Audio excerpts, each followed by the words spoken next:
muso besi kuma kangoji la dipitelie banko musilimolu jamfata litolu watila we advocate on baby caring gamko trap ni fenkol be. It's not about executory. It's not about gamko trap. It is from health is that we think that this is harmful and the best course of action. But san dia mo be demento wala mi nyinti mennu bukake mo man fem fole bar mennu kake katu Gambia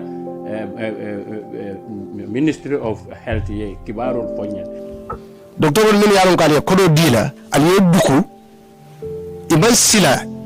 Who is more religious than Imam Babali, who comes from a line of imamate?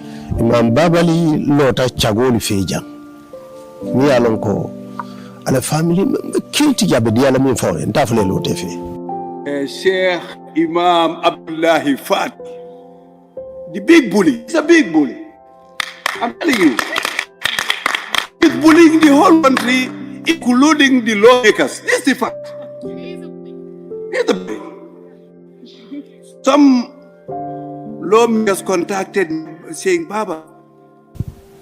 So wala imamiya among correct. Kata te yalong alay mulefo lutu kanke yatu. bare nga nyenyi nga ni atarawul kobe hadama do la right level fo ciowle buka fenn kuntu wala padba muna ne man diamol. So mbe jikirin ko ye min fo nin ayatare tatake.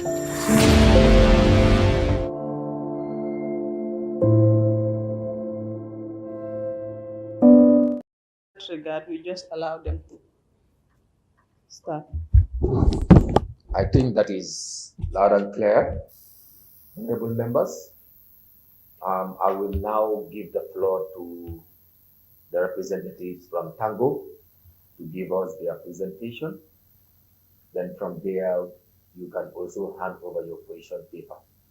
And as far as this process is concerned, after your presentation, members will be allowed to ask questions for clarity, because it is also very important as members to be equipped with the relevant information that will be used during plenary, because when it is tabled at the plenary, members present here will be the members that will stand and defend the report of the committee. So they should be very clear with all the information that are given by the stakeholders. So in that regards, Tango, the floor is yours. So Tango will have a two-part presentation. I will do the introduction of Tango and then Mr. Njai will take over.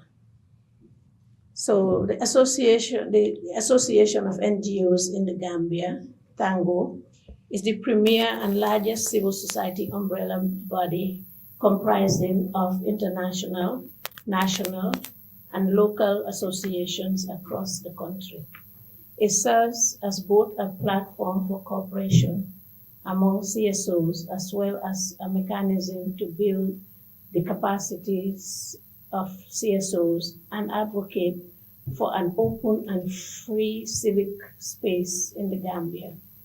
In this regard, Tango serves as the voice and face of CSOs, in which it represents and the interests, rights, and welfare of civil society organizations and actors. Tango is committed to strengthening the ability of CSOs to not only perform and deliver quality, responsive, and effective goods, services, facilities to the population, but also serves to ensure that CSOs are upholding the highest values and standards of efficiency, transparency, and accountability in their governance, management, and programming systems, processes, structures, and activities. Tango's mission since it was founded in 1983 continues to be the strengthening of the work of not only its members, but also non-members as well. See the punishment levied on whoever contravenes that ban. This was a significant step forward in protecting the rights of women and girls in the country. The Gambia ban on FGM has significant achievement in protecting the rights of women and girls and the ongoing efforts to repeal the ban have faced strong opposition from civil society organizations and international bodies and human rights advocates who are committed to preserving this hard-won progress. Tango is of the firm stance that the law serves as a strong pillar for ensuring FGM is removed from our societies, and it must be accompanied by consistent and countrywide education at community level to ensure socio-behavioral change. The prevalence rate of FGM in the Gambia is 73%, according to the latest demographic studies. That's DHS 2019-2020. FGM is predominantly performed on girls under the age of 18, and the DHS also indicated that 2/3 of the women who are caught, brackets open 65, reported they were circumcised when they are younger than 5, while 18% were circumcised at the ages of 5 to 9, and 6% at the age of 10 to 14, and 1% at the age of 15 and above, meaning that it was more or less performed at young girls. The DHS also found that the prevalence of FGM among daughters generally decreases, with increasing mothers' education from 49 among those whose mothers have no education to 39% among those whose mothers have secondary education or higher. In general, however, there has been little reduction in FGM prevalence in the country. As we already know that FGM has been a long tradition over generations and generations. So if from 9 years, you have a drop of 2 years, 2%, it's really a major achievement. The proportion of girls and women aged 15 to 49 who have been undergone FGM has slightly dropped from 75 in 2023 to 73% in 2019. This is an indication that FGM is still widely practiced in the Gambia. The prevalence speaks that the urgent need of programs within the communities to address socio-cultural norms, which can then be reinforced by the application of the law. Clinical data on 7,813 girls and women aged 10 to 49 years who have undergone FGM and delivered in 37 health facilities from 2013 to 2016 were found. The mean ages for women with type 1 is 24.9, type 2, 24.8, and type 3, 23.1. The overall mean average age is 24.9 years. Overall, excision type 2 was the most common FGM women have undergone, 51.5%, followed by sclerotomy type 1, 35.9%, and infibulation type 3, 55.2%. FGM status was not recorded for 7.4% of the women. Among women who have undergone type 3, FGM, the practice was highest among the group 15 to 19, 7.3% and 20 to 24 years. Prolonged labor and hemorrhage are the leading obstetric conditions experienced by these girls and women who had undergone FGM. Overall, hemorrhage accounts for 2.5, whilst the highest rates among women is 10 to 44, 6.7, followed by women 30 to 34 and 35 to 39 years with 2.7%, and women aged 15 to 19, 2.5. Vaginal tears overall accounts for 0.8% and is highest among women aged 10 to 14 years, 5.6, and the lowest among women 25 to 29. In this regard, it is disastrous that the Gambia is debating and considering reversing its FGM ban, having the anti-FGM law and upholding a critical pillar in stopping the practice of FGM. The Gambia is a signatory to many regional and international treaties and protocols, such as the Protocol of African Charter on Human and People's Rights and the Rights of Women in Africa, Maputo Protocol, banned FGM in 2023. The following treaty monitoring bodies have all interpreted FGM as a human rights violation in breach of those treaties. That is, they are the Convention on the Elimination of All Forms of Discrimination Against Women, Convention on the Rights of the Child, the International Convention on Civil and Political Rights, the International Convention on Economic, Social, and Cultural Rights, and the Convention Against Torture.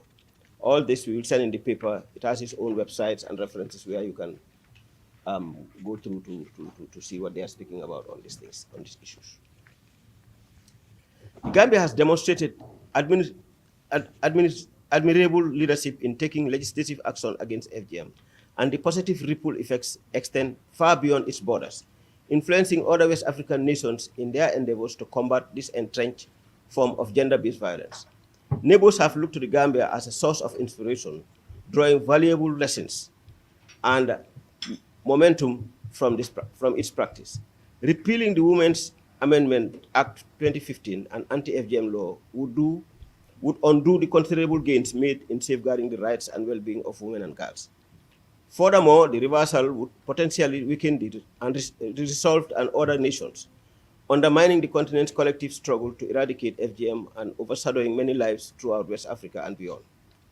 We wish to state upfront that the proposed deletion of these provisions will not endanger the rights of girls and women, but also it will make the Gambia renege on its obligations under domestic, regional, and international laws. By seeking the amendment of the Act, if successful, the Gambia will become the first country to do so in the world, while also setting the stage for revocation of other established human rights that are guaranteed by the 1997 Constitution, as well as by the regional and international laws. Finally, we come up with few recommendations which I think after presentation we feel that it should be brought forward to the committee to have a look at. One, National Assembly and government to uphold the law against FGM. Two, to consolidate the gains made in the fight against FGM. It is believed that the ban on the practice is not enough to eradicate it, and that efforts aimed at sensitizing the public on the negative health consequences of FGM need to be intensified. Build capacity of service providers to skillfully manage cases related to FGM from patients to alleviate pain and suffering during labor and delivery. Continuous countrywide sensitization to be carried out, especially for healthcare providers, community leaders, youths, boys, and men. Increase community advocacy to increase knowledge about FGM and its dangers involving and led by communities themselves. Target support for persons who have undergone FGM, particularly those who have suffered complications. A woman who underwent FGM be provided psychosocial support such as counseling can help alleviate the trauma and pain they might have suffered and continue to suffer as a consequence of FGM. There is need to increase awareness and knowledge about FGM in schools and through peer health programs with a view to eradicate practice. We urge all stakeholders to strengthen and intensify efforts at behavioral change communications on FGM. All available media avenues, as well as schools and communities, should be utilized to inform and educate citizens about FGM, with a view to empowering the people and to abandon the practice. And in this regard, the involvement and participation of boys and girls is very, very crucial. Develop resource mobilization strategies to sustain the eradication of FGM and also support improved socioeconomic status of victims of FGM. In conclusion, we respectfully urge the National Assembly not to support the bill to repeal or reverse the Women's Amendment Act of 2015. Such a decision will be in line with a letter of spirit of the Constitution, while also upholding universal norms and standards in protecting human rights and the rights of the girl and the woman in particular. I want to first start by thanking the committee for inviting Women in Liberation and Leadership to share our perspectives on the bill that seeks to repeal the Women's Amendment Act 2015, which prohibits female genital mutilation/circumcision. My name is Fatu Balde, and I am pleased to present the submission of Will as the founder and CEO of the organization, but also as a survivor of female genital mutilation myself. In 2015, the government of the Republic of Gambia passed the Women's Amendment Act 2015.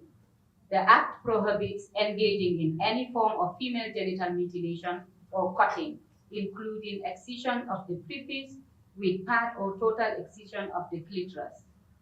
and criminalizes the act of engaging in FGM or being an accomplice in the practice of FGM. Although the effects of the ban has not been systematically monitored yet, it is widely believed that the practice has reduced after the act was signed in law due to the fear of prosecution, which seeks to protect the human rights of women and children.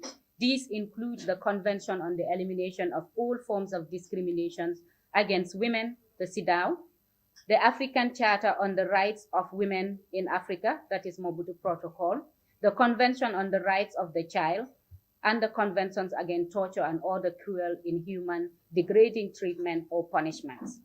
The Rome Statute of the International Criminal Court also highlights a range of sexual and gender-based violence crimes as crimes against humanity. The Gambia also signed up to the United Nations Sustainable Development Goals, including Goal 5, which includes Target 5.3, that aims to eliminate all practices such as early and child marriage, as well as female genital mutilation by 2030. In 2010, the Gambia domesticated provisions in these international instruments mentioned above in the Women's Act 2010. And before that, in 2005, the Children's Act. Recognizing the grave health and human rights implication of female genital mutilation, the government of the Gambia took a significant step in 2015 by amending the Women's Act and enacting legislation to explicitly ban the practice of female genital mutilation or cutting.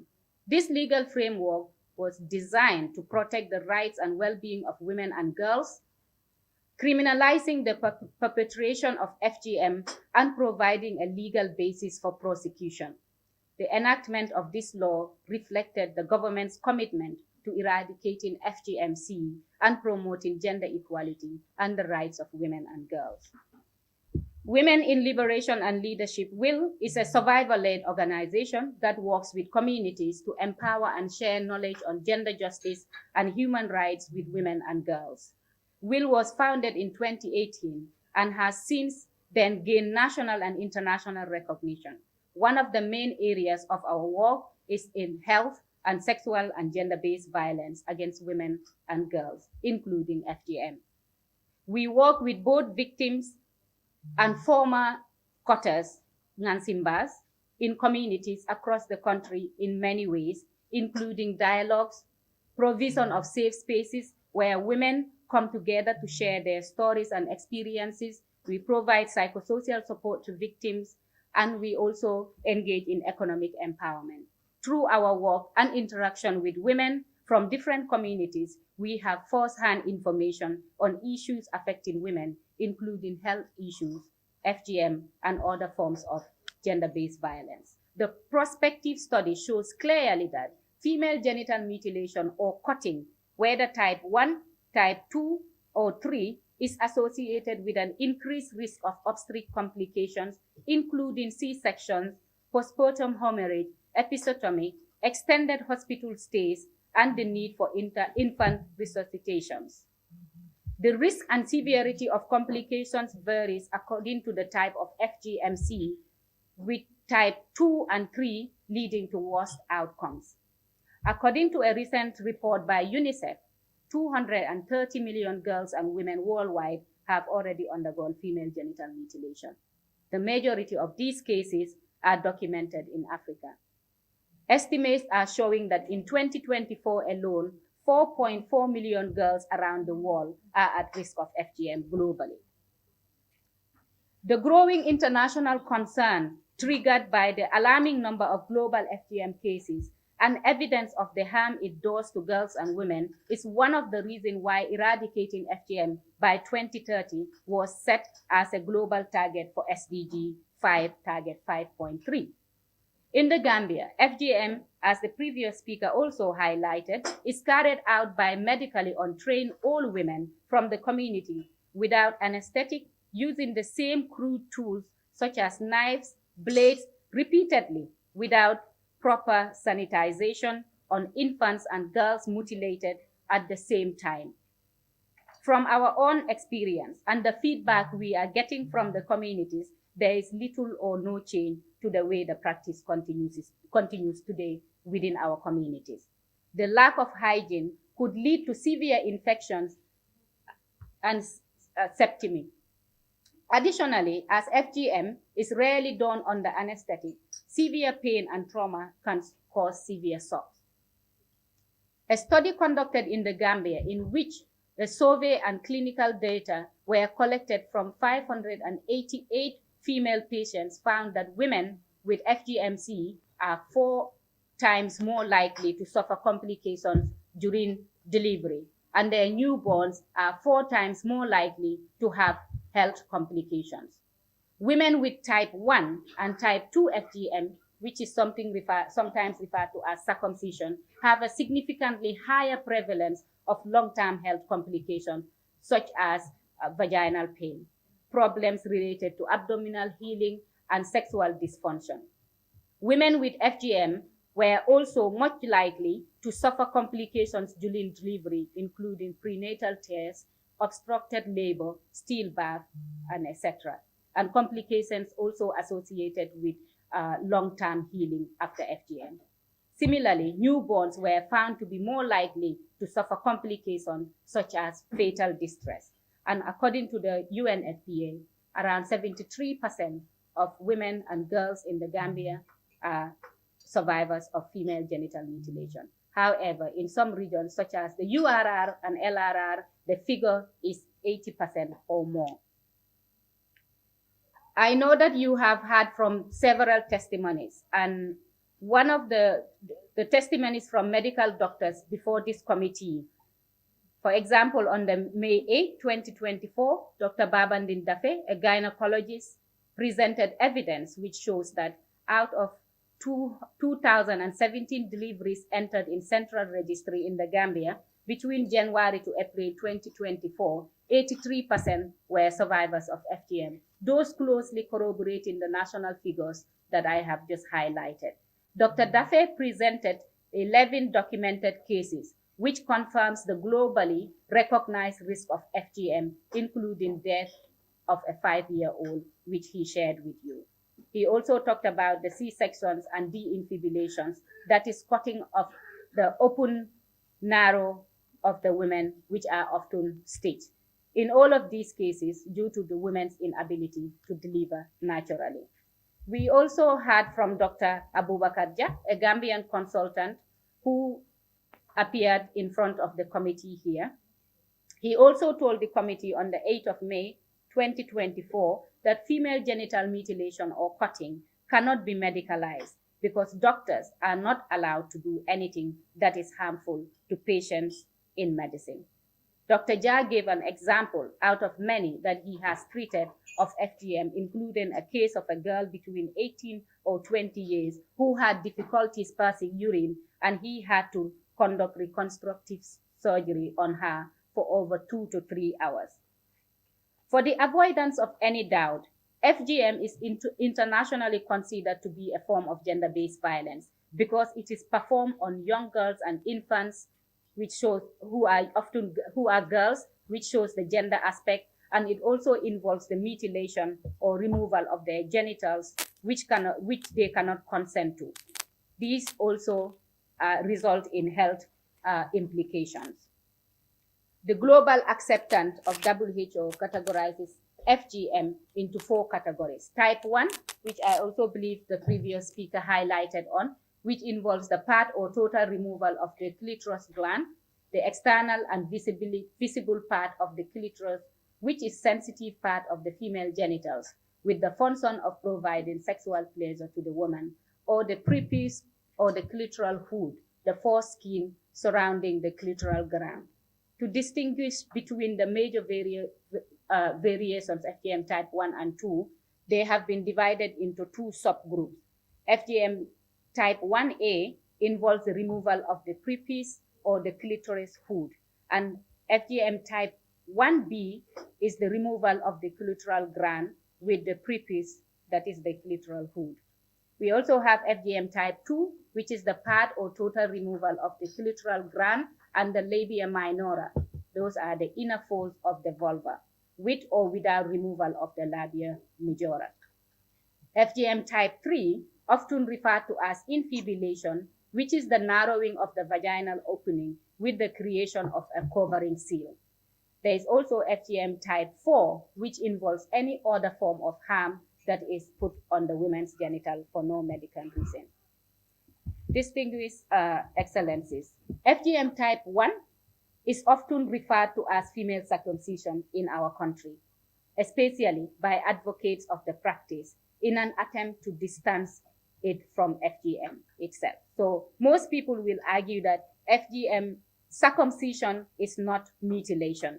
This has been one of the main arguments of Honorable Jiba, the National Assembly of Foni Councillor, and some religious leaders who have been pushing for the repeal of FGM. Their argument is that circumcision is what happens, it's what should continue, and mutilation should be stopped. There is some ambiguity as to whether circumcision refers to the removal of the hood alone or removal of the hood at the glands. In his submission to the committee, Dr. Jha spoke about the enormous difficulty involved in removing the hood of the clitoris alone, and he asserted that to remove the hood alone requires exceptional precision that is difficult to achieve.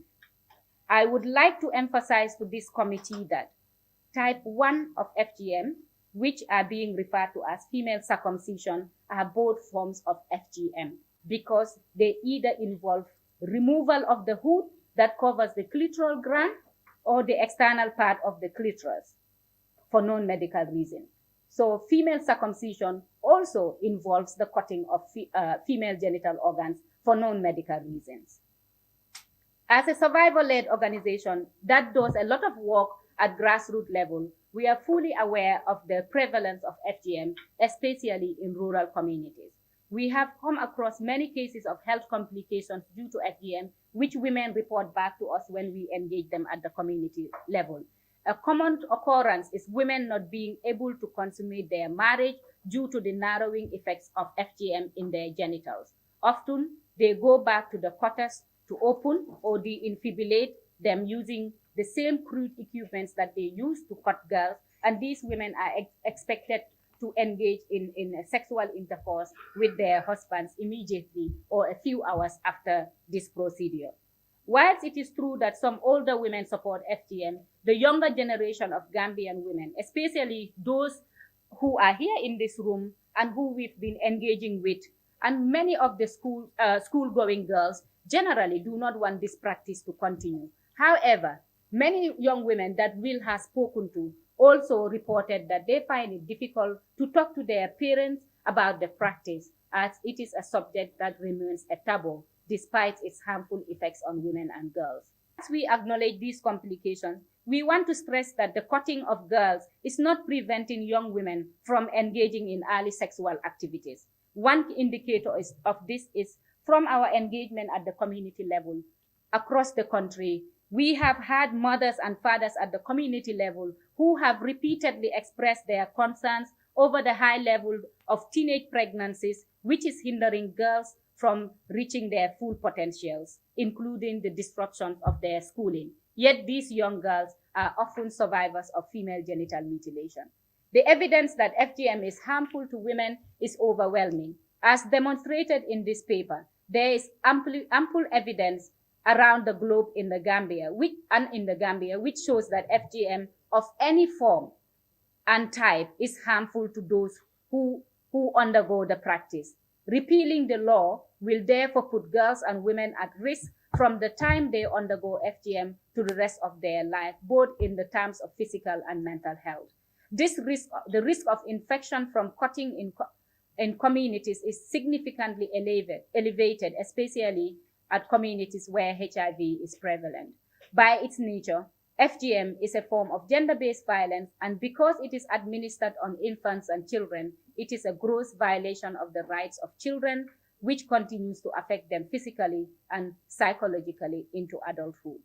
The harmful effects of FGM are globally recognized and embedded in international agreements, as we both highlighted in our speeches. Therefore, the Gambia has an obligation to those international treaties. But also in FGM in relation to Islam, The Holy Quran made no mention of female circumcision or mutilation. And from my reading and from speaking to religious leaders, there is no record where the Prophet sallallahu alaihi wasallam subjected his wives or any of his daughters to FGM. So that tells us that FGM is not an obligation in Islam. Our culture is our way of life, and traditions are part of that culture. Our cultural heritage is especially important, and I do acknowledge that. But it is not true that we all take, is it not true that we all take advantage of the benefits of the modern world, which are ever so often totally different from the way previous generations have lived? Therefore, should we embrace a cultural change that harms women and girls? Finally, there is evidence of unwanted teenage pregnancy everywhere in the Gambia, which I also highlighted earlier in my speech. And my argument here is to say that if FGM really worked, if it really stopped girls from engaging in early sexual debates, will we have so much high level of teenage pregnancy within our communities? Although I do acknowledge that other conditions do contribute to teenage pregnancies, for example, sexual violence. Will's position and recommendation, therefore, is based on our experiences at our community level, and as an organization that is led by survivors of FGM, we would like to urge the National Assembly to vote against the repeal of the FGM bill. We would like to urge you to maintain and, in fact, call for the enforcement of the law. Women with FGMC have significantly higher prevalence of long-term health problems, such as dysmenorrhea, vulva and vaginal pain.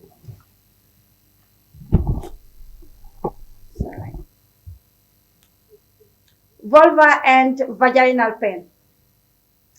Problems related to anomalous healing, such as fibrosis, keloids, synetia, and sexual dysfunction than women without FGMC. It was also found that women with FGMC are 4.5% more likely to have complications during childbirth, such as prenatal tear, obstructed labor, episiotomy, cesarean, and stillbirth.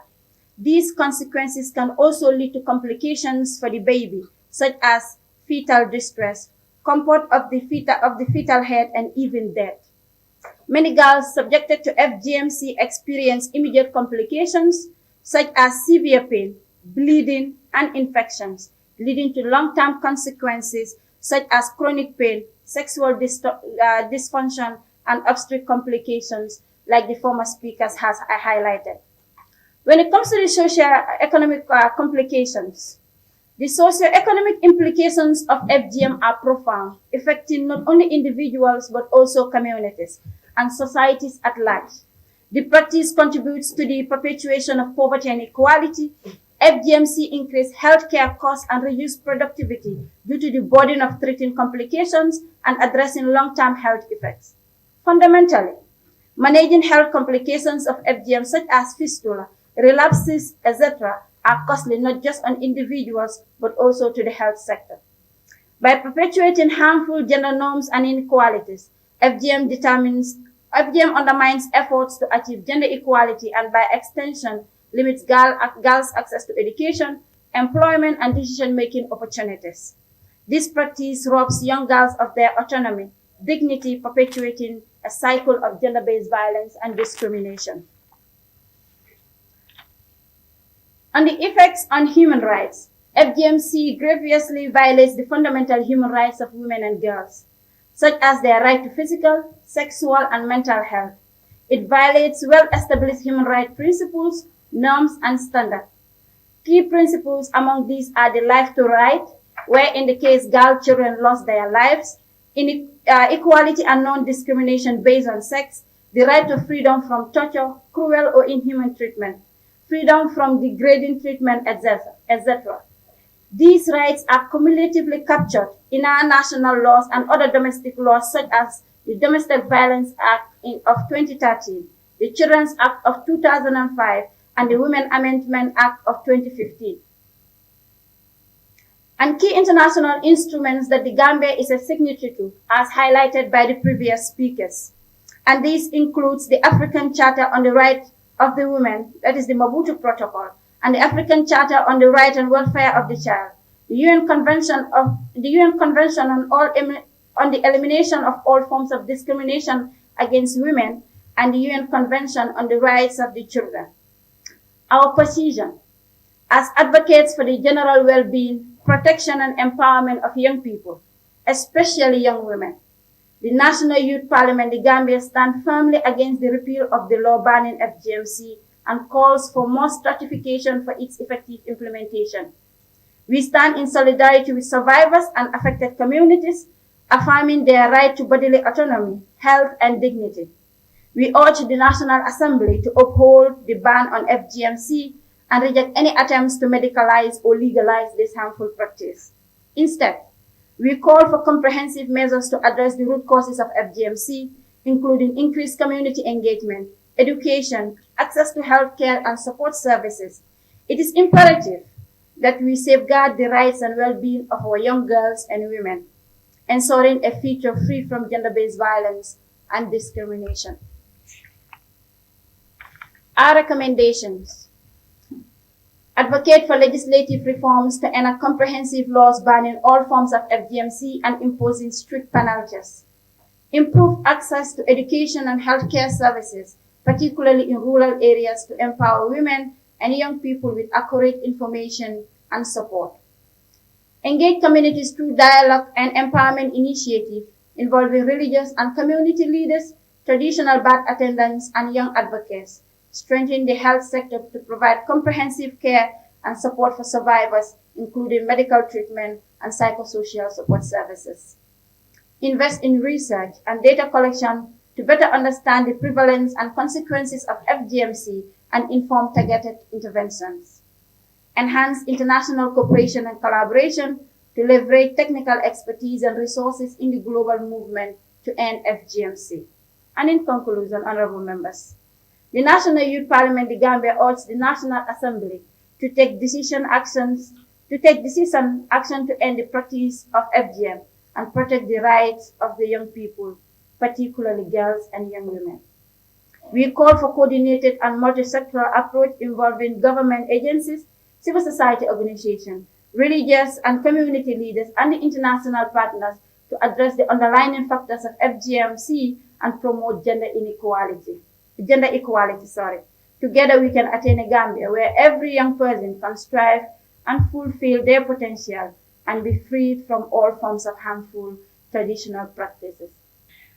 Data has shown from the presentations that we have here, FGM is mostly, if not all of the time, practiced on young girls and children who, number one, do not consent to the practice, but number two, who both the parents, government, but also society, including you and I, are duty bearers to. So when we are doing anything, we consider their best interests, the best interests of the victims that are undergoing FGM. And when we're talking about the best interest of the child, who mostly go under FGM, this female genital mutilation or circumcision does not have health benefit to these young girls. And that precedes every other argument that comes on the table because their interest comes first, not the interest of those conducting their beliefs and their practices. No, the interest of the child comes first. And then as duty bearers, it is ordained on us to protect and take care of those rights to ensure they enjoy it until they're matured enough and responsible enough to uptake their rights and responsibilities and decide on what they do to themselves. Thank you. Can I just also add? Okay. Oh, yeah. You know, we all recognize cultural rights, but if you look at cultural rights, they become a problem when they inflict harm on others. So as much as we recognize the cultural rights that we all are entitled to, we want to also highlight that FGM as a culture harms women and girls, and then human rights come before that.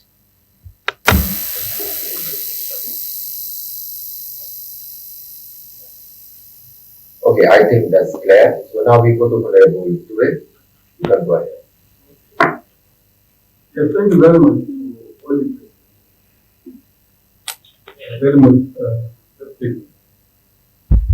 My first question would go to family planning. You have been statistics on type 3. And you know whether some of them would go undergo type 1, or they will not go for type 1, but they will go for type 2. I have answers to that. All of us. Yes, so Bill, just a clarification. Yeah. I believe it is your position, well, it is the position of the movement of the bill, that what he is proposed is mutilation, but he is not opposed to circumcision. That creates but I believe it is your position that any tampering of the American Act is considered mutilation. That is the point. I'll respond. Okay. Those are the two questions. Thank you very much. Your question is, do we have any of the types 3? Type 2, 3. Sorry. It's okay? I'm audible now? Yes. Okay, thank you very much for your question. Clinical data has shown the different types, but when you want to quantify it, currently, I'm not in the position actually to give you the actual clinical data, but I can tell you we have seen the different types of this FGM in our clinics. And these are some of the data that we promise Monday that we are going to send to the house, because the guys are doing the analysis currently to send you the complete data sets to show you all. Yeah.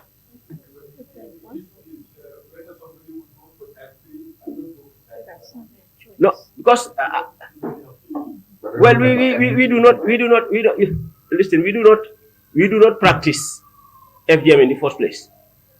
So automatically you see people coming with FGM practiced already circumcised women already in our clinics. So this is where now we ask. We looked at it. The doctor looked at it and do the classifications. So that's the. If I understand it properly, that's how it works. But for circumcisers, we are not the one who decides what you do. But what we can do is the doctor or the consultant would identify the type of FGM that has been performed on an individual. So we already have the data. Like he said, most of the time it is not the clinics that decide which type, but women come with that type. And according to the Demographic Health Survey 2019-2020, 73% of women aged 15 to 49 altogether have undergone FGM. And then with type 1, you have 23.8% that undergone type 1, 44.8% that undergone type 2, and type 3, 8.4%. Thank you, Honorable. Okay. Can I also just add on that before I respond? Through our engagements at the community level, one of the things that a lot of parents are saying to us is that many communities are actually opting into type 3 FGM. A lot of them argue that they fear that a lot of their girls would engage, or in fact early teenage pregnancy or pregnancy outside of wedlock. Because of that fear of stigma and discrimination and the negative connections to that, a lot of families in the rural areas are going in for the extreme forms of FGM because they believe that will prevent their daughters from getting pregnant. We are here with a couple of women from the communities as well. And Auntie Solen, anything Lolen Muna Yoka, si community bi, dinañ mun ngena comment. But I also wanted to, in response to your question, our stance is that, yes, we understand that the bill that has been for the amendment stresses that they are also against female genital mutilation. We've heard that even from religious leaders from the fatwa that has been released that even they are against female genital mutilation, but they want to us Gambians to have the opportunity to practice female circumcision. As a survivor of FGM, as someone who works at the community level, and as the statistics that Degen had just shared, we already know that FGM type 2, which is mutilation, is the most common form of FGM in the Gambia. Whilst we talk about circumcision, in the way that it is described in the bill, or the way that the religious perspective comes in, we know that that practice is really not prevalent in the Gambia. But even if it was, our stance that we are not compromising on any form of cutting of female genitals, because we do not see any benefit. All forms, the evidence is showing us that any form of cutting to the female genital organs has an implication on their health. So for that reason, our stance is that no to circumcision and no to genital mutilation. Yeah. Adimita baki. Kadu science for musodi yake mala. Ya dundin kan ko urararo. Ni obe man sum fenne fo nyi nyaka tota. Dindi wonyin sukita. Ya samba opitalo to. Ye ko be kata. Ke o man asu atanu ke bonan tu fo tuba duanata. Ni wato kono man toro fongola tan tol kambaki. Adum fammo be sabo fo nyi nyaka tota.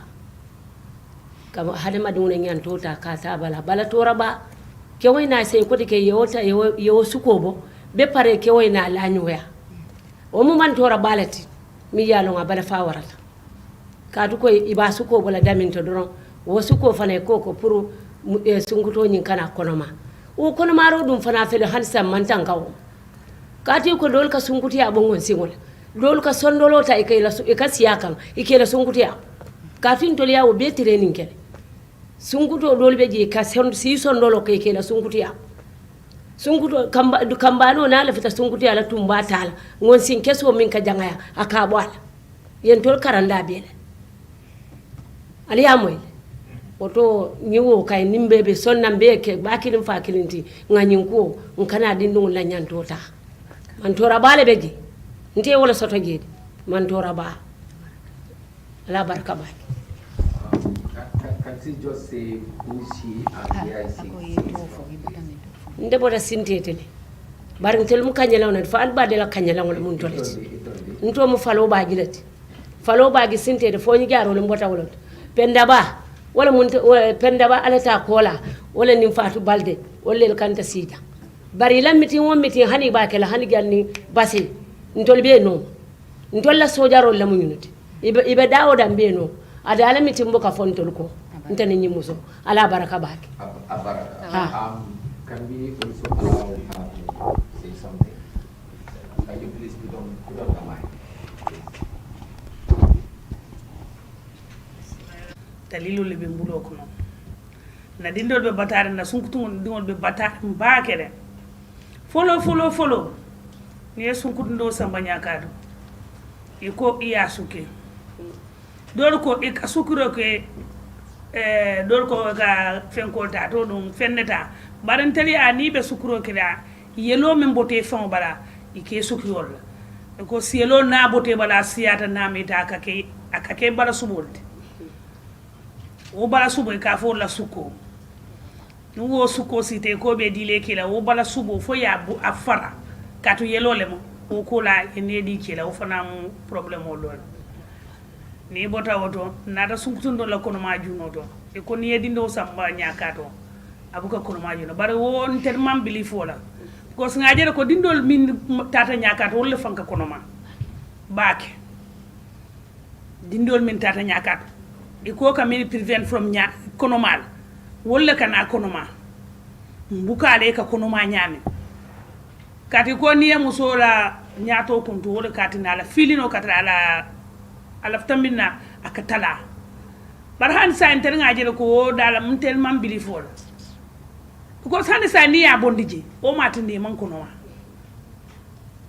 kadun nga example jele sunkutundo men kono mata ke mala nyoyade comme ala aya ala fen nyato le la sunkutundo nyato ga anate ji anata drop kono to bar suko nyima man fal can understand yo aya laka ne faye ji bar sunkuto ndo nyi ala suko bi jede bar man ya nyi nga jitale woto hani sayin ka sunkuto ndo no ta na faale interieur man na fa jaaga wo kulani bototo nata nyi ali marid wo fana en batandi bakel dindi o sangi tannen saba ya futul problème o la ko sala a mammen a kuloli mammen a jato mammen nda kono to mammen ndela nyaaka to tamin nak nter kam min ngamin je ya nte manke ngan simbati bari mama mu ngan simbati bari nka katalal bari nyaaye minje ntelia ni be kontro kala e ka janne boy jambu bari dol ka boy bondi dol ka tala dol ka ta santola dol ka ta dumal nim bebe akonole bari ntel ko wo be mam batandi je lafta mo lay bo ferreng man la fala ay musol torale man na nyanto soto na futu mo ko man ni dia soto je ndingol man ni dia soto je imam fengo fen soto fo man toro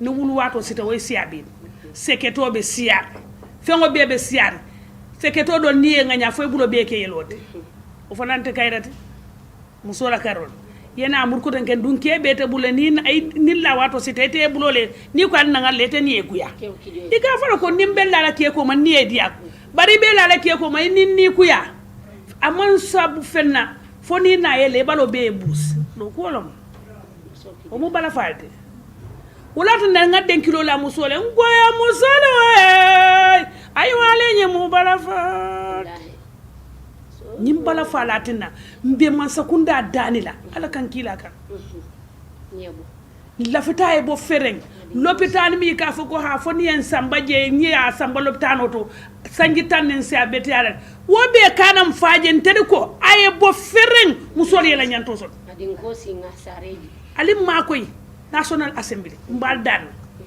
ali musol mako musol batatan man na fu ni dia soto man futu bunda ni dia soto man banta ni dia soto andun kel wato de be jatter kala ni dia soto de bada kan toñi de ada kan toñi la de wato do beji kato ni aje nyinya kato tafo be tay ba fula ay bo mo killing wala kate bola kato ntela mi foro ngoy loto fo ko kele ko an manyam bol ala fa ke nga ngadani ala kan kida kay sabar ay mbulanga firin ndingol ye firi ngana life o kino nyam. To the gentleman from Family Planet, even though you are here today with the team from Tango, do you support the medicalization of FGM in this country? No, definitely. Yeah, can you put on the mic and respond to that? Do you support the medicalization? Because number one, actually, FGM is a violation of human rights. So definitely, if you support medicalization of the violation of rights, you are not supporting anything, to be frank. That's the only conclusion. Yeah, thank you very much. So now I will hand over the floor to Mr. Honorable Madam Osame. You can take the floor and ask the question. Job, yeah. Can you please tell us the community view of banning female circumcision? One. And then the other one will be, can you give us the data on people's view on either banning or for prosecuting the FGM? And I think I have another two for... Thank you very much, Honorable. And with regards to data, since this conversation started, no study has been conducted to ascertain the data of those who accept or reject FGM at community level. So we don't have that data. So what we are talking about is based on our engagements with young people and with communities. And when you have gatherings to talk about FGM, always you will have among the gathering people who support FGM, and they will give you their reasons. Always there is. But there is majority that rejects FGM, and they will tell you their reasons, most of whom are survivors. They will tell you, it's not like hearsay. They will tell you, I am a survivor. Like my sister here. They will tell you, I am a survivor. It's not hearsay. I went there, I was the one caught. And these are the difficulties and complications I am living with. And for me and for young people I represent, and for everybody sitting on this table, it makes more sense to believe and listen to somebody who tells you, I was there, I face it, and these are the complications, than hearsay than somebody who has not gone through FGM to narrate these effects to you. So there has not been actual study to ascertain the data and percentage, but these are from consultations that we have from communities and from young people, and especially survivors who will tell you first-hand experience of them being FGM victims. Thank you. And then my third question will go to I think everyone who can answer it. And we not putting too much blame on this FGM rather than looking on the other healthcare system delivery in our country.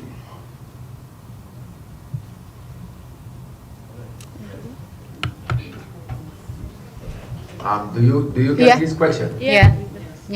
Thank you, Honorable. And it's an important question. Of course, for example, if you look at maternal health, there are a lot of contributing factors that can cause complications as an outcome for women during pregnancy or childbirth. But one of them is FGM. And if it's a practice, is it something that is made by us that we can do away from? Do you not think it makes sense for us to do away from that? There are other complications that may be outside of our control, but FGM is in our control. We can stop FGM, so why should we allow it to put another burden on our health system that is already struggling? I also want to stress you will speak to a lot of survivors, because for many of us survivors, we were told from a very tender age when we were caught not to speak about what happened to us.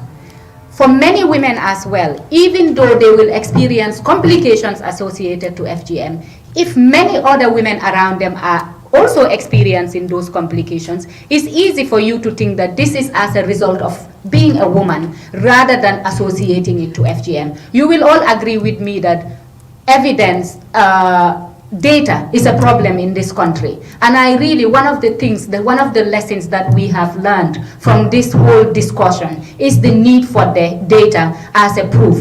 Having said that, a very wise person told me, how comes we are able to believe data on other issues when everybody here was told about COVID and the vaccination? We didn't question where that vaccine came from or who it was tested on. Most of us went and volunteered to be vaccinated. When we are told malaria kills or a mosquito causes malaria, we believe that. And we go ahead with preventing malaria as much as we can. How come FGM, with all the evidence in front of us, we are still looking for excuses to trivialize the pain and suffering that FGM creates? I think we have enough evidence, whether it's on Gambians or outside Gambia, to show us that any form of FGM can result to complications. I think the data, the evidence speaks for itself, but most importantly, you have heard from survivors first-hand experience. You've heard from the women from the community, first-hand experience as to how FGM is affecting us. Isn't that enough evidence? Thank you. I think. Sorry, I have a follow-up. Okay. Yeah. We all come from communities, and we are representing communities. So, how will you see this? We faced by the same women who went through it, telling us, look, don't ever think of against this law also, or trying to ban this, because we went through it. It's a culture, and we live with it. Those who are saying it are just saying it, but whatever they are saying is not true. So, what can you say about it? Do you want to go? Shall I go? Yes, I totally appreciate that. And for me also, I have to believe in any woman's experience. If a woman who is subjected to FGM has come and said that FGM has not affected them, I'm not in a position to say no, because that is her experience. However, my experience and many other women's experiences shows that FGM affects us. And you as National Assembly members have the obligation to protect women and girls. As much as you want to protect that culture, our cultural rights, it is also important for you to look at the greater good.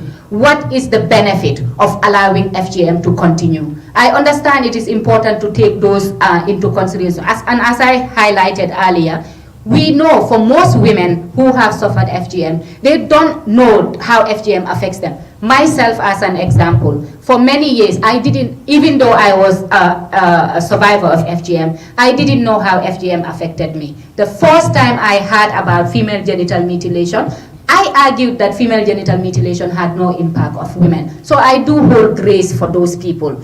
It took education, it took reading, it took awareness raising, it took me listening to other survivors to appreciate how FGM affects women. So why don't you also listen to the other side? And why don't we go out in the communities, as my colleagues have already highlighted? We need to engage our communities more. We need to reach the young women and the women who have already been who've unfortunately undergone this experience. How do we engage them for them to understand how FGM affects them? Because it takes education and that awareness for them to understand that. And we are ready to do that. Civil society here are ready to do that. We are ready to work with you in your constituencies to support you so that your communities realize why you take this decision to repeal this law, which I hope is what you are going to do. Thank you.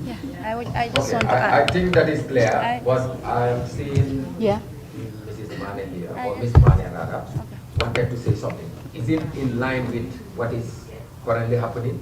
Okay, you can go ahead. Even though she was a survivor. But we had a medical expert that came and talked about the complications that are related to FGM and also his experience during delivery. This woman was made to understand that some of the complications that she has been facing during her marriage that she thought were normal, were not normal, were actually related to the fact that she has undergone FGM. It's the Gambia, and we know we live in a culture of silence. For so many years, we do not have women sitting together to talk about their sexual lives. Women do not sit to talk about their genitalias. Women do not sit to talk about what is happening during labor. Even after you give birth to your child, when you go home, you tell your husband, if your husband asks, how was it, you say it's okay. You can hardly say the complications that you are facing during childbirth. Neither do you go and sit with your fellow woman to say, I do not have sexual pleasure. Because usually, in our communities, engagements, and me having engagement with most women, they do have sex for childbirth, to make babies, and not for pleasure. Now that women are more aware, now that women know, okay, this is what marriage is about, I am also entitled, or I have the right to have sexual pleasure. This is the reason why most women are coming up to say, okay, I have gone through FGM. I never knew it's because of FGM that I am not enjoying my marriage, or it's because of FGM that I had miscarriages, or it's because of FGM that I lost my first child. Now we're seeing women coming up to talk about it. It's not because of Western education, but it's because women are now talking to each other, and this particular woman is saying, oh, if my friend is experiencing good sexual pleasure and I am not, then what is the reason? Women sit to question themselves, and this is how they relate to the fact that, okay, maybe it's because of the practice that I've undergone that I am experiencing such complications. During our consultations, we've seen most of the people that are saying that FGM should continue, or we should allow people to practice it because of choice, are usually older women. And we know the literacy level of some of these older women. But we're seeing a generation of young people who are saying no to FGM. And that is why I'm relating to most of these socioeconomic issues as an issue of awareness and education. So for me in particular, I think us and for civil society organizations, the government and National Assembly also have a duty to also raise awareness of people and make sure the people in the communities are aware of all the implications of FGM before they just go and say, okay, this person says this practice should continue, so we should just allow it to continue. Know why they're saying it should continue. Is it because they know the facts that are surrounding FGM, or they just want it to continue because it is a culture that they met here and they just want it to continue like that? This is based on reports from our ongoing constituency consultation. It's not just my belief, it's not the belief of any other person. This woman that sat here was talking about her grandmother being a Gansimba. I am a Jola. My grandmother in particular is not a Gansimba, but she is the keen follower of this. And I've seen the things that usually happen during some of these initiations that happen, particularly in Gunjur. There were so many young girls that lost their life. But what I usually hear is, last night we saw some evil spirits that came. No one is trying to relate it to children bleeding to death, or no one tries to relate it to children bleeding to shock. And I think these are things that we should ensure communities know about before we just go and say, oh, this particular person say this practice should continue, and I think we should respect their opinion. No, the National Assembly has a duty to uphold this law, and it has to be based on the human rights violation and as well, and also facts, but not hearsay. Thank you so much. Yeah, thank you, Ms. Mane, for that important submission. I think this will be very helpful and useful for our report. So we can now allow Honorable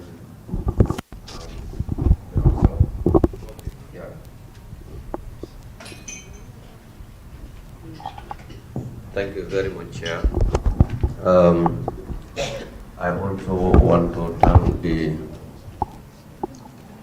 presenters. You made mention during your presentation on your consultation, you met some of the traditional leaders. I want to know their general reaction because they are very important in this. They are stakeholders. My second question is with regard to men participation in this matter, because to me it affects women, but I think it is the men that can help on the move. I am not saying that I am in support of the bill or not, but what I'm saying is that your own perspective and presentation, I'm seeing a gap. What engagement do you have for the men? Because through all the escorts here, the men I'm seeing are representing organizations, but there is no main body or there is no traditional leader who has come with you for us to hear. Maybe the committee will call them, but to your own level, what engagement will you have with the men? Since we know in Africa, particularly Gambia, you already stated in your presentation the patriotic women are more quiet, men are more outspoken, and decision is from the men in the house. So therefore, if decision is to be taken in the house, whether to stop or to continue, the men have a greater portion. The last will be outside, link between the Gambia and the outside world on protocols. You mentioned on your presentation on the UN protocol and other protocols that are surrounding, since the Gambia cannot be an island as you have presented. So what can you expand that broad so as others can benefit from this? Thank you so much. For the past few years, and as you know, there are several organizations that have been working at the grassroots. So in our engagement, we engage both traditional leaders, community leaders, and in most cases, these are men as well. Yes, in most communities, there is still resistance of the practice, especially from men, in the sense that they would say to you that, oh, this is not an issue for men. It's a discussion to women. Often that's what we get when we try to engage men at the community level. They will tell us that this is a conversation you have with the women. But we have engagement, especially men and boys. We developed a project called Attire Chats. We go into the communities where we meet men, where they're brewing their attires, and we join in. We have male staff members who go into this and lead the attire chat. Through this conversation, our aim is to transform the socio-cultural norms that these men hold, because we've talked about a lot of stigma, a lot of myths and misconceptions around FGM, how men often believe that if you marry a girl who is not caught, she will be promiscuous. We try to tackle those unhealthy gender norms at the community level. So we engage men and boys, and there are a lot of other organizations that do that as well. Your final question about the international obligations of the Gambia. I just want to point out that in the Gambia right now, we are seen as one of the countries that has peacefully transitioned from a dictatorship for 22 years to a democratic country. We are being celebrated internationally as successfully completed a transitional justice, which we are still ongoing, but we completed a truth commission, which our government accepted. Part of the recommendations of that truth commission was to tackle sexual and gender-based violence. We have all highlighted that female genital mutilation is a form of gender-based violence. As a country that is taking pride in rebuilding human rights and the rule of law, it will look really bad and embarrassing at the international level that we, the same people who are holding other countries, we've seen our countries holding other countries accountable for human rights violations, yet FGM, which is recognized as a form of violations of women's rights, we want to roll back on that. So that will make us look really bad, and it can disgrace us at the international level and take us back, steps back from what we have already achieved. Again, this is why it is so important that at the moment, the reputation of the Gambia in terms of human rights is at the hands of the National Assembly members. You hold that card. If you repeal the law against female genital mutilation, you are also repealing a law that is supposed to protect women and girls' rights, and that will look bad on us. I think that's clear. So now I will just allow my co-chair to answer. I just read was that, and this was done in 37 health facilities, and the results, the mean ages for women type 1 FGM, mean age is 24.9 years, type 2 is 24.8, and type 3 is 23.1. Overall mean age is 24.9. So this is a study that has been conducted in the Gambia in 37 health facilities, but there was no type 4, according to that report. I hope your question is answered. Yeah, thank you.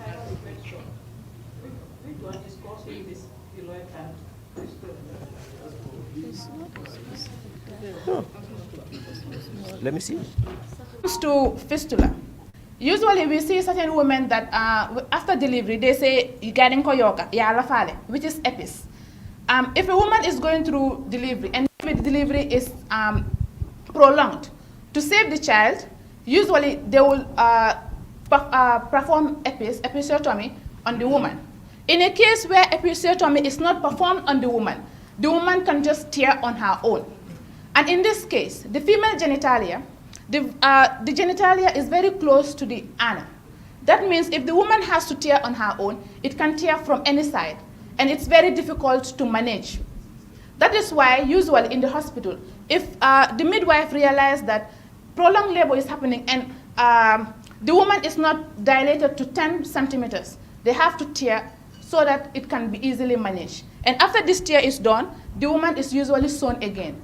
There was this time at Serikunda Health Center where a woman was teared, and after delivery, because of the pain, she was too scared for them to sew her again. And you know what is going to happen? Usually when they go back home, they start, you cannot control the faces, you cannot control the urine that is coming up. That is where stigma in society comes in. Because now anywhere that you go and sit, anywhere you stand up, everywhere is wet and it starts smelling. That is why fistula is very common. And fistula in the Gambian hospitals, they cannot treat it. Currently, it's Dr. Jad that usually treats fistula, and usually $24,000, that is what women usually spend to treat fistula. Aside from fistula, just last week I was in Basse. I was with my colleague and she showed me a picture and said, what is this? It was a woman that delivered in Lamtoro Hospital. She had a relapse. A relapse, it's a medical term, but it's usually when a woman delivers, sometimes you have the bladder that comes out of the woman's vagina. I saw the picture and I was like, I know what this is. I forgot what the name was, but I think it's like a protruded bladder, like a bladder that came out. I told her, where did this woman deliver? The woman delivered a week ago. Definitely, they already did the naming ceremony, but she was still sitting at home with that pain and did not tell anyone. I think the pain became more uncomfortable, and she took the picture and sent it to her friend. That friend sent it to my colleague at work. I told my colleague, this woman should be rushed to the hospital. Because you know what is going to happen? If anything has to happen to that bladder is like a plastic bag. If it tears or if it bursts, that medical surgery does not happen in the Gambia. Usually they have Cuban doctors that usually come here to perform such surgery. And in a case where that surgery is performed, it can still tear again. Because you know what is going to happen to a plastic bag? You tear a plastic bag, if you sew it, it can still burst out again. So these are some of the complications that are driving this force. And what I am saying is, one size does not fit all. Out of 100 women that were circumcised, even if one person says, I went through this complication, if it's a stoppable practice, then we need to stop it, because you never know whose child is going to be subjected to that practice. FGM type 1, which is just the removal of the clitoris. You're saying, okay, now, we say it has been happening during the Prophet's time, but we all know it used to happen to children that were 5, 7. Now they take babies. A baby's vagina has not even grown. The organs, the clitoris has not grown. The labia has not grown. And you're saying you're taking this baby to a ngansimba to go and cut a little in that clitoris. The clitoris is already little. How would you cut little? Because now if you cut little, you're cutting everything from the clitoris. It means nothing is going to be there. That is type 1. And when it comes to type 1, it has complications, but maybe the complications are not as much as the complications that the woman is going to face with type 2. Because with type 2, they will remove the clitoris and remove the labia. The labia is an organ in the female genitalia, and it usually stretches when a woman is going through delivery. If you don't have anything that is stretching, that is going to help you remove the baby, that is where complications are going to come from. So usually it's very disheartening. Usually we associate delivery with pain. And some people will say, it's God that helps. Yes, it's God that helps. But if there are factors that are also associated to why a woman is facing complications during delivery, and these factors are something that we can do without, then why are we still adamant that we should not do without it? It's very disheartening to see men to stand and say, let's continue this practice. Because those men usually will not sit with their siblings, female siblings, to say, you went through FGM, are you going through anything sexually? You went through FGM, what happened during labor? The reason why family plan, the Jame Foundation has this system where men have to be in the labor room is because they want men to see the complications that most of their women are facing during labor. I worked in a hospital. I worked at Serkunda Hospital, Serkunda Health Center. I worked with Brikama Health Center. These are not things that I'm saying, it's not hearsay. I went through FGM. It might be type 1, but I might not face any complications right now, so I can say, oh, there are no complications. But the reason why I'm saying this is because I'm not reading from the sub, but these are things that I've seen in hospitals. And I know the reason why I left the healthcare profit, because it was mentally draining. You see some of these complications are there. The government hospital do not have facilities that are going to help these women. So what are we going to do? Are we trying to increase another burden on what is already happening in our hospitals? We're talking about the religious perspectives. Religion does not force anyone to do this. You do it, you get the reward. You don't do it, you do not get the reward. So why are we still adamant on it? No one can come and stand and say the Prophet has subjected this to the children or the wives. Going back to history, the issue of female genital mutilation or female circumcision, usually it's performed on certain kinds of people. Those are people, and it's usually done as a form of treatment. We have certain people that have outgrown clitoris. It does not mean that everyone has an outgrown clitoris. Even now in other worlds, we still have women that feel like their clitoris have grown, overgrown. They go and perform surgery, but it's with consent. It does not mean that every child that is circumcised in the Gambia is going to have an overgrown clitoris. So that means we are treating people that are not sick. We need to know history. We need to know where these issues come from. It was used as a treatment, and it was something that was a cultural treatment, and that is why it was said that when you're removing just a little. If it was something that has to do with cleanliness, or it was something that has to do with reward, the Prophet also wanted reward. The Prophet would have wanted his children and his wife to also be clean and to also have the reward. He would have done it, but it was a treatment. And he knows his children were not sick, his wives were not sick, so he did not perform it on them. We still have people in Saudi who usually, even after they give birth, they still go back to the hospital and say they want to be stitched. It's consent, it's choice. So let's not say, oh, even the West, they remove their clitoris. They want it, but now we're doing it to babies. Babies grow up and feel like, oh, this particular thing has been removed from me and I did not consent to it. Why should we? It cannot be a matter of choice because it's not adults that are doing it. So this is the medical perspective, and this is what happens with fistula, and that is what keloid as well is. The government facility is not well equipped, and we do not have the capacity to manage complications of FGM, and that is why, as a National Assembly, we have better things to fix, and that is the health care before we start saying that we're going to make sure this law is out. Thank you. Thank you very much, Mr. Malek, for that submission. I think you asked the question to the CEO of Will. Thank you, Honorable. I'll be quick on that one. When we go to the communities, when we train women at the community level,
FGM predates all monotheistic religions.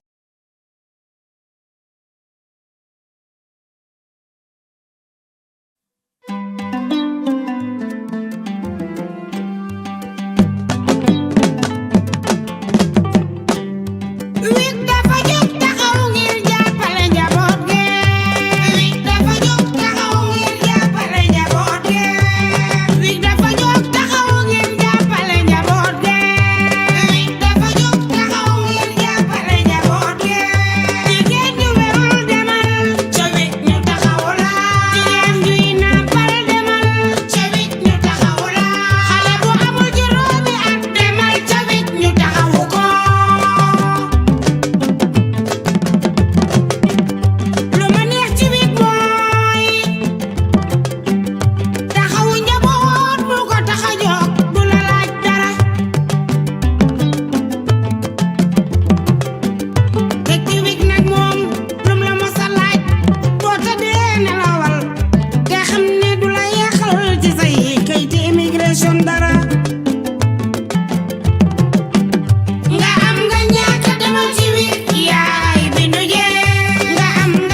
Constitution janjandila Oto wiglodula don ko mayata